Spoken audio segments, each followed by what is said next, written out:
Well, Christmas, Darren, always a time where, as a supporter, you really look forward to it, and there's loads going on. And I guess even though it's busy and you've got a lot to fit in, it must be great to be part of it. Oh, absolutely. I mean, we're going into games looking forward to them at the moment. We're in a good place in terms of how we feel, and we're going into games with confidence and really looking forward to them.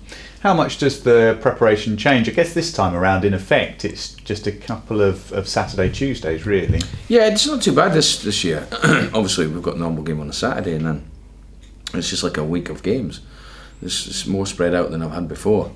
So, we know the schedule. The players have not much time off at all. But we'll just treat it as a normal week where you've got 3 games in the week after, obviously, Bristol. Yeah, and it's always really interesting because, of course, such a large number of points on offer, such a large proportion of the season.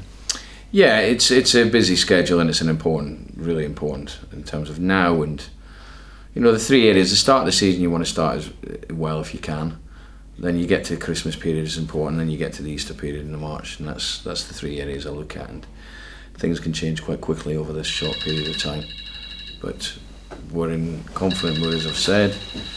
We're in a decent position in the league, playing against a team on Saturday who are flying. So it's going to be a very, very tough match. But it always was going to be, because it's always tough at Bristol. Yeah, and it becomes both a challenge and an opportunity, because inevitably with the games coming so fast, teams will get injuries, things have to be changed around, there's fatigue to take into account as well. So loads happening in terms of the tactics and what you can do and what other side will have to do as well. Yeah, I think over the quick succession of games that we play, recover, train, play, recover, train, and just prepare for the next one.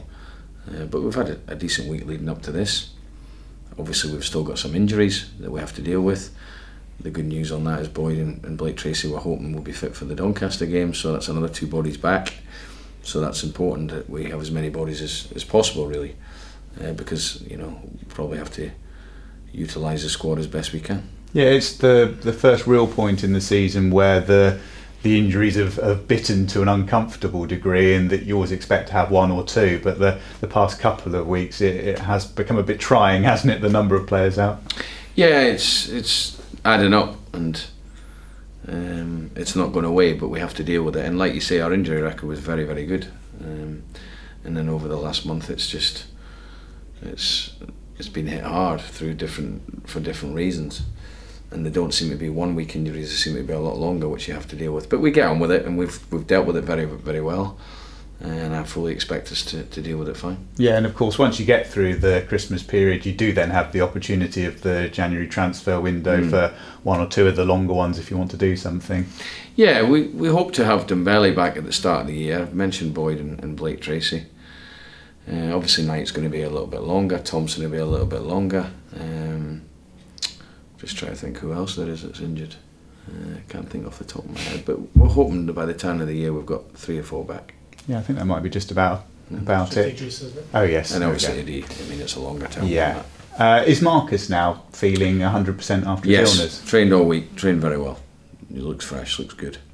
He's got over his illness, so he'll be back in the squad. Yeah, and I guess the big plus, such as it is from that, at least nobody else has picked it up. It's just been him. Yeah, and he came in a couple of times, and we just sent him home because clearly he wasn't right. And he came back in last Thursday. He still wasn't 100%, but given the time he's had off, he's looking good, to be fair. How does the challenge or the task this weekend, how is it affected by the fact that Bristol Rovers have been going tremendously well, but on the other side of that, of course, they've had disruption off the field this week with the manager leaving? I don't think it affects anything in the short term. I really don't, because unless no one's told me different, they're not going to have a new manager in. They're going to have the existing staff that were there with the manager that's left. So it doesn't affect the game for me at all. A longer term, it may affect them. You have to wait and see, but not in the short term. You would imagine that they'll just stick to what they've been doing. Certainly their performance against Plymouth was a very professional one and a real determined one. And that is one thing they've got. They've got a real steel about them, a really good work ethic. And it's going to be a very, very tough game.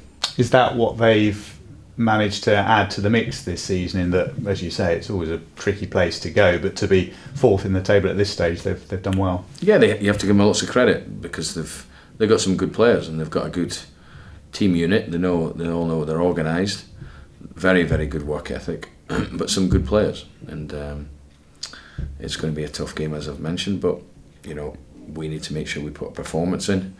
We need to make sure our mentality is exactly the same at this stage of the season, in the sense that we need to be determined and have a desire to win the game.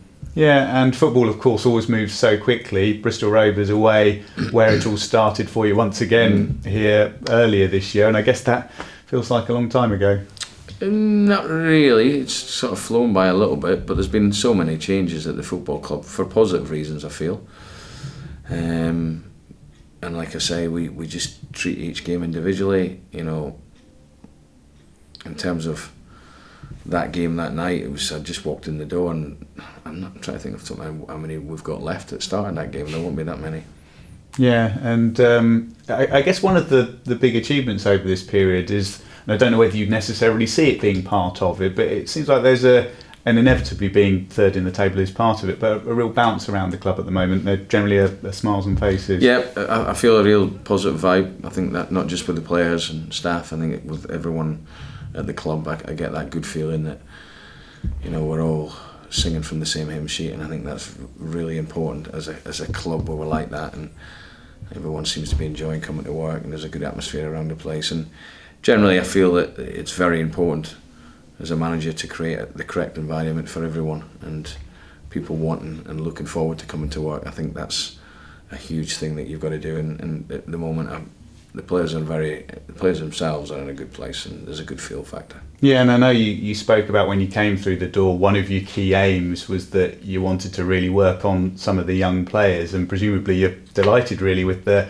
progress that you've had there, obviously with Ricky J. Jones, but with Harrison Burrows, others as well. Yeah, there's, you look at the benches of late, there's a lot of young players on them, there's some coming on, there's some starting. Yeah, we feel that we're developing them as we would want.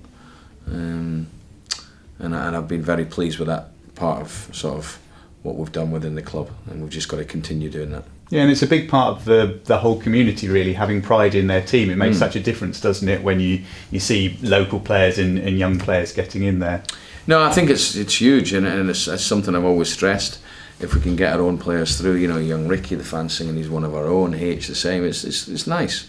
Ricky's been with us since he's been 9, so it's good for the fans. They care about things like that, and I think that's really important, and that's something that clearly we have an identity now as a club that we want to bring our younger players through. Yeah, and it's great to be firmly in the promotion mix at this stage, both in terms clearly of the playoffs, but also with the automatic as well. And basically, if you can stay in that area right to the end and ensure anything's possible, that's got to be the aim, really, isn't it? Yeah, the aim's not changed, and we've been consistent with that, and we'll have ups and downs and all the rest of it. But as long as we keep sticking to what we want to do in terms of the principles of how we work and the determination and the character and desire to win games of football, because that's the real key elements that get you success. Of course we've got some very talented players and we've got a talented team, but especially now at this part of the season, it's just about getting out there and finding a way of winning a game of football, and certainly we've been doing that of late. Do you reckon you could still win the league?